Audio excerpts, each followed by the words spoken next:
A girl left her house, intending to go to a nearby store, but she never returned. The police began their search, and during the investigation, they uncovered a series of strange clues. This case remained a mystery for decades until the truth was revealed in a completely unexpected way.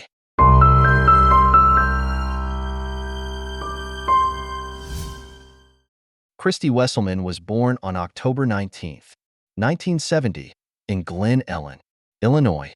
She lived with her mother, two brothers, and a sister. Their town was known as one of the safest in the area, and Christy enjoyed spending time outdoors. The 15-year-old often wandered around the streets with neighborhood kids and was popular at school. With many friends, she actively participated in school activities, was elected class vice president, and played volleyball and softball. In the summer of 1985, Christy was attending summer classes at school and spent most of her free time hanging out with friends. On the afternoon of July 21st, around 3:30 p.m., Christy came home from school. Shortly after, she decided to walk to a nearby grocery store to buy a soda and a chocolate bar, one of which was for her mother. Her mom expected her to return in just a few minutes, as the store was very close. However, time passed, and Christy didn't return. Initially, her mother assumed Christy might have run into some friends on the way and stopped to chat. Since cell phones didn't exist at the time, she couldn't contact her and decided to wait. As evening approached, her worry grew.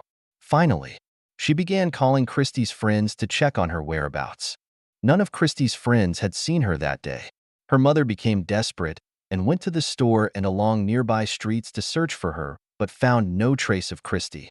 Her family spent hours combing through the surrounding areas. By 1:50 a.m., with still no sign of Christy, her mother decided to report her missing to the police. The police quickly got involved, starting with the last known details of Christy's movements. First, they interviewed the clerk at the store she had visited. The man knew Christy well because he lived nearby and had babysat her when she was younger. He confirmed that Christy had come into the store around 4 p.m., purchased some chocolate bars, and left. According to him, Christy seemed happy, showed no signs of distress, and didn't mention where she was going next. The police also found other witnesses who had seen Christy at the store, but none could recall which direction she went afterward. They contacted all of Christy's friends, considering the possibility she might have gotten distracted hanging out with someone and forgotten to return home. However, no one had seen her that day. After ruling out other theories, the police focused all their resources on searching the streets. But it was already late at night, making the effort more challenging. Despite their determination, they found no trace or clue related to Christy that night. The search resumed at dawn. By midday, a new team of officers took over the mission. One of them suggested retracing the shortest path Christy might have taken from her house to the store. This was a shortcut that went through an open field with tall grass. At that time, there was a large vacant lot between the residential area and the store. Taking the streets would have taken longer, but neighborhood kids often used this shortcut to get to the store or a nearby McDonald's. A narrow trail marked by children's footprints ran through the tall grass. The detective decided to follow this trail. As he walked along the narrow path through the field, something unusual caught his eye. This discovery would become the pivotal moment that turned the case in a completely different direction. Pushing through the dense vegetation, the detective found a body. He immediately recognized it as Christy. He called for backup, and the body was transported for medical examination. Forensic experts combed the scene for evidence but found nothing useful. There were no footprints, no personal belongings, and no clues to explain what had happened. The autopsy revealed Christy had died from 8 stab wounds. Additionally, there was evidence she had been sexually assaulted, and investigators collected biological samples from the perpetrator. However, in 1985, DNA testing was still in its infancy and not widely used in criminal investigations, so analysis couldn't be conducted immediately. The samples were preserved for potential future testing. Christy's mother also provided an important detail. Christy had been wearing a pearl ring that day, but it wasn't found on her body or at the scene. This led investigators to suspect the killer might have taken the ring. They instructed officers to monitor pawn shops in case the perpetrator attempted to sell the item. With no substantial physical evidence, the police focused on finding witnesses. They tried to identify anyone who might have seen Christie or the killer near the field around the estimated time of the crime. Some people admitted to walking along the trail, but none reported seeing or hearing anything unusual. This was puzzling since Christie's body was just a few meters from the trail, though hidden by the tall grass and difficult to spot. Investigators also learned that just meters from where Christie's body was found, a family had been hosting a backyard barbecue. Despite the proximity, none of the family members recalled hearing or seeing anything suspicious. A gas station attendant, working about 60 meters from the field, had been on duty the entire day but also didn't notice anything unusual. The situation became increasingly perplexing for the police. Many people were near the crime scene, yet no one heard or saw anything. Investigators theorized that the unidentified attacker might have followed Christie from the store to the field or encountered her on the way, then acted swiftly and quietly, preventing anyone from noticing the horrifying events. The attacker may have led Christie just a few meters into the tall grass before killing her without making a sound. Detectives considered the possibility that Christie knew her killer, which might explain the absence of any screams. After all, this was a small town where most people knew each other. Police began investigating all the men acquainted with Christie, but this effort yielded no results.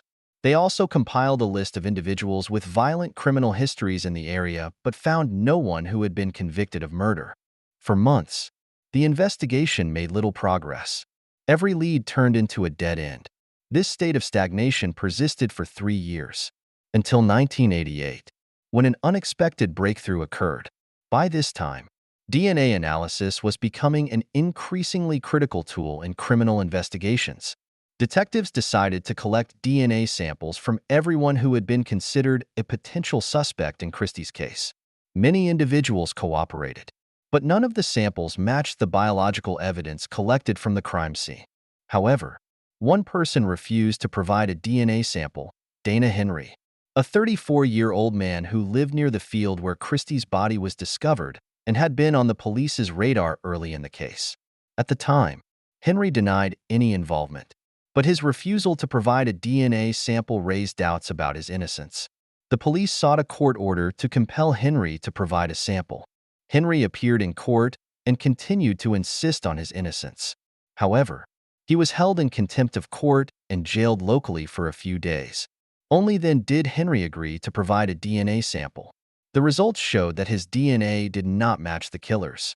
He was released and told reporters that he had been jailed under humiliating conditions, stripped of his clothes, and only agreed to comply under pressure.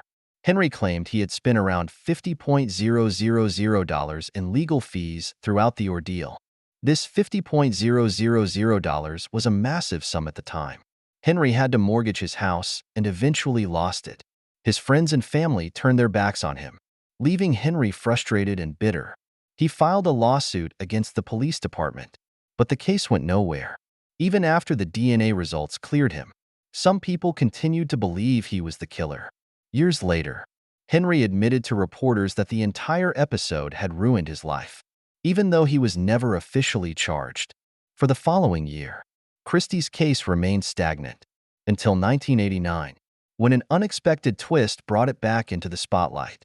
A judge issued a restraining order against a local man named Willis, who had persistently provided information to the victim's family about someone he believed was Christie's killer. Willis first contacted Christie's relatives in late 1985, claiming to have information about the murderer's identity. He began sending them numerous leads, all of which were thoroughly investigated by the police. Time and again, these leads either turned out to be baseless or entirely unrelated to the case. This behavior continued for nearly 4 years, to the point where Christie's family could no longer tolerate it. They filed a complaint, and a judge issued a restraining order against Willis, barring him from contacting them further. After the restraining order, police decided to investigate Willis, but they found no evidence linking him to the crime. In 2000, the DNA profile of Christie's killer was uploaded to the FBI database, but no matches were found. The case remained cold for many years. Occasionally, the police would revisit the investigation, hoping to uncover new leads. But the mystery persisted. Despite occasional tips over the decades, no significant progress was made in identifying Christie's killer. Over 30 years, the original detectives retired or moved on, and new teams of investigators took over. In 2015, an entirely unexpected development occurred. That year, police received an alert from the FBI database. The DNA profile of Christie's killer matched a newly uploaded profile. The DNA belonged to Michael Jones, a 62-year-old man living in a small town called Champaign, about 150 miles from Christie's home.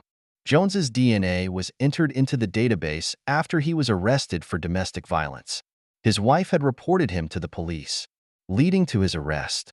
Under Illinois law, enacted in 2002, anyone suspected of a felony was required to provide a DNA sample. Ironically, this law had been championed by a prosecutor from the county where Christie was killed, with her unsolved case being a significant motivator for its passage. Upon receiving the DNA match, investigators immediately began looking into Michael Jones. Notably, his name had never come up in connection with the case before. He had not been a suspect, a witness, or in any way involved in the investigation for over 3 decades. Michael Jones had a long history of criminal behavior. His first brush with the law occurred in the mid-1970s when he attacked a woman. Somehow, he managed to evade serious punishment. Just a year later, Jones assaulted another woman, a 27-year-old, and fled the scene. Jones's second victim was attacked in a hospital parking lot. When police issued a warrant for his arrest, Jones turned himself in. During his trial, he expressed deep remorse for his actions and claimed he had great respect for the law, which was why he voluntarily surrendered. Jones also insisted that he suffered from severe mental health issues and needed professional treatment. However, an independent psychiatrist determined that he was fully sane and aware of his actions. Jones was sentenced to 10 to 20 years in prison. However, as you might guess, his sentence was reduced for good behavior, and he served only 6 years before being released in 1983, 2 years before Christie was murdered. Even more shocking is that his previous victim was not informed of his early release. She stated that if she had known, she would have done everything in her power to oppose the decision. A year after his release, Jones got married, but in 1994, his first wife left him and was granted a restraining order. This was because Jones displayed an unhealthy interest in a young relative of hers. However, no criminal charges were filed at the time.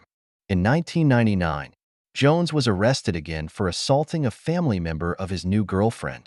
During their investigation, the police discovered that Jones often rode his motorcycle alone on long road trips, frequently passing through Chicago to visit relatives.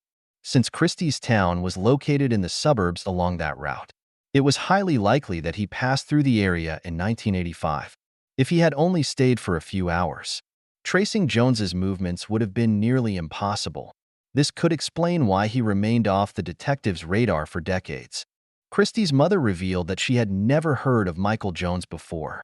When the police first contacted her about him, she didn't pay much attention, as they had reached out numerous times over the past 30 years for information.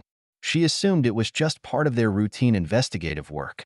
But everything changed when the police collected additional DNA samples from Jones while he was in prison and confirmed with 100% certainty that he was the murderer they had been searching for over the past 3 decades.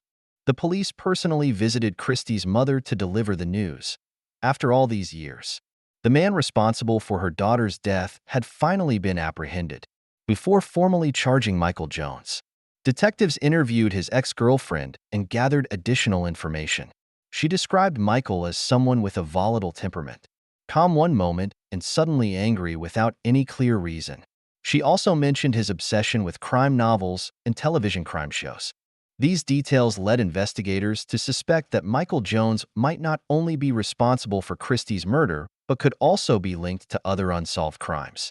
His fondness for traveling alone, his criminal tendencies, and his passion for crime stories suggested that he might have had the knowledge to conceal his tracks and avoid leaving evidence. After gathering sufficient evidence, the police officially charged Michael Jones on September 18, 2015. Michael denied any involvement, but the case eventually went to trial. The proceedings, however, didn't begin until 2018. Prosecutors aimed for a life sentence, but Michael pleaded guilty in exchange for a lighter sentence. Under the agreement, he didn't have to disclose details of the case, but the DNA evidence left no doubt about his guilt. In the end, the judge sentenced Michael to 80 years in prison, with no possibility of parole before 2095. In other words, he would almost certainly never walk free again. Christie's family thanked the investigators for finally bringing the case to a close. Christie's mother also expressed her disappointment upon learning that Michael Jones had been released early in 1983. She emphasized that if he had served the full 10-year sentence, he wouldn't have had the opportunity to harm her daughter, and Christie might still be alive today. Henry, the man who had been initially suspected, also attended the trial of the true murderer. In a later interview, he shared that the baseless accusations had destroyed his life, and even after decades, he hadn't fully recovered from the trauma. Henry hoped that the fulfillment of justice might bring him some closure, but that wasn't the case. He also revealed that throughout all those years, no one from the police department had ever apologized, let alone taken responsibility for the damage they caused to his life. What do you think about this story? Share your thoughts in the comments below. Don't forget to hit like if you found this video helpful. Thank you for watching.